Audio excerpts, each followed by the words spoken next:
নমস্কাৰ সকলকে ধন্যবাদ জ্ঞাপন কৰিছোঁ মোৰ টপাৰ বেবী ইউটিউব চেনেল চাই থকাৰ বাবে মৰমৰ ছাত্ৰ ছাত্ৰীসকল যদি তোমালোকে মেট্ৰিক ছাত্ৰ ছাত্ৰী হোৱা তেনেহ'লে ভিডিঅ'টো অকণি স্কিপ নকৰাকৈ সকলোৱে চাবা মেট্ৰিক পৰীক্ষাৰ্থীসকললৈ আহি পৰিছে এই মুহূৰ্তত সবাতোকৈ ভাল খবৰ মৰমৰ ছাত্ৰ ছাত্ৰীসকল তোমালোকক ভিডিঅ'টোৰ যোগেদি জনাম কিমান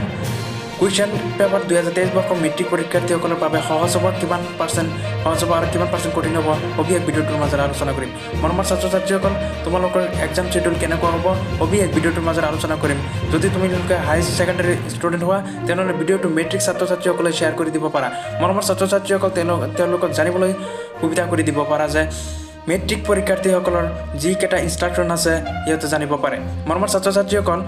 যিহেতু 2023 বৰ্ষৰ মেট্ৰিক পৰীক্ষা অনুষ্ঠিত হ'ব নতুন নিয়মেৰে আৰু এই পৰীক্ষাত MCQ প্ৰশ্ন থাকিব ছাত্ৰ ছাত্ৰীসকল চিন্তিত হৈ পৰিছে যে সিহঁতৰ এক্সাম কেনেকুৱা হ'ব প্ৰশ্ন কাকত কেনেকুৱা হ'ব মৰমৰ ছাত্ৰ ছাত্ৰীসকল তোমালোকক ভিডিঅ'টোৰ যোগেদি তোমালোকক ক'ব বিচাৰোঁ যে 2023 বৰ্ষৰ যিটো মেট্ৰিক এক্সাম অনুষ্ঠিত হ'ব সেইটো এক্সামত ছাত্ৰ ছাত্ৰীসকলক 30% কুৱেশ্যন ইজি কৰা হ'ব 30% কুৱেশ্যন ইজি কৰা হ'ব প্ৰশ্ন সহজ হ'ব 30% প্ৰশ্ন সহজ হ'ব আৰু 20% কঠিন হ'ব আৰু 50% হ'ব এভাৰেজ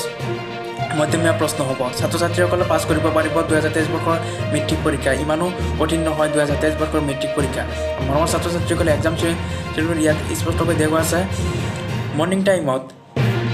8:55 বজাৰ পৰা 12 বজালৈ মৰমৰ ছাত্ৰ ছাত্ৰীসকলে এনেদৰে তোমালোকক ইনষ্ট্ৰাকশ্যন দিয়া হৈছে আৰু আবেলি আছে 1:25 পৰা 4:30 আৰু 5 মিনিট এভাৰেজ